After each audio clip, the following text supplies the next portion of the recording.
I'm Dr. Jennifer Tucker, and I'll be talking about an Alfalfa Bermudagrass as Baleage project that was funded by the Beef Cattle Commodity Commission for 3 years.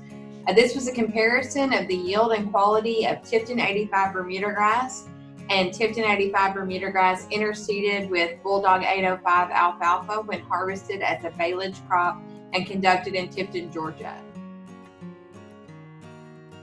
So why did we consider baleage for this project? We were looking at some very challenging weather years and really looking at options for alternative or harvested forage production within our systems in South Georgia. And so by utilizing baleage technology, we can minimize that weather factor when we have those timely rains, and then we can maximize on being able to harvest a high quality forage product that we can later feed to our livestock when grazeable forage is limited. This project was a 3-year project from 2016 through 2018, where we established Bulldog 805 into a pre-existing stand of Tipton 85 Bermudagrass. We seeded at about 20 pounds per acre, and we did use a 14-inch row spacing.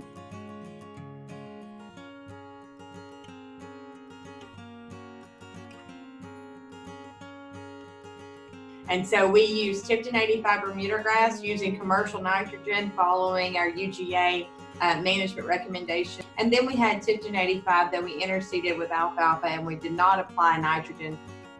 So we harvested at a 10% bloom stage with the exception of that brand new first harvest of the planting, which we do recommend allowing to get to that 25% or a later bloom stage.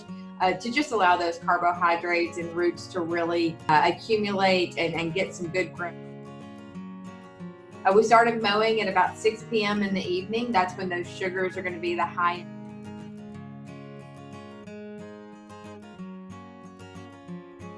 Once we reach that 55% moisture stage, we would start raking, bale this product, and then immediately move that to racking.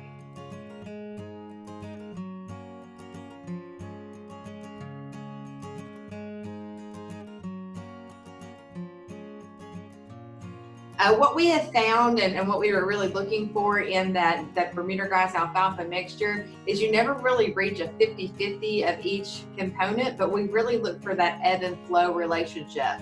And so we see that early on in the season, we have a lot more of alfalfa component contributing. We get into those summer months when alfalfa is a little bit stressed and that Bermudagrass is starting to make a lot more contribution. And then we go back into those fall months when Bermudagrass is starting to shut down and alfalfa is still making a contribution.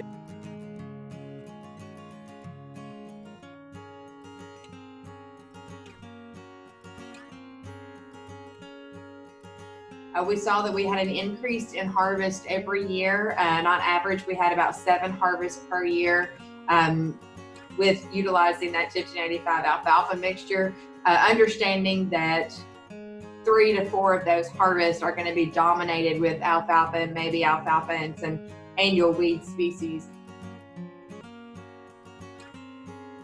With our Bermudagrass alfalfa mixture, we do see an increase in the tonnage that was produced off of those mixtures in that baleage production system, again, associated with the length of that growing season.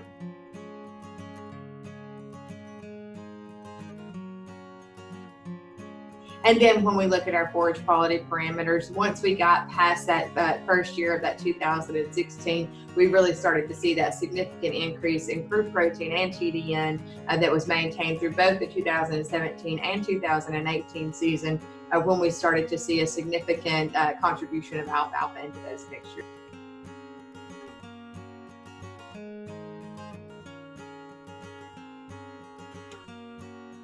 So we did see that alfalfa and Bermudagrass mixtures were a viable option for utilization in a baleage production system. But we are very excited about the work that we're seeing and the results that we're seeing. I'm very thankful that we were able to get funding for this very producer-driven applied research project that we've conducted down here.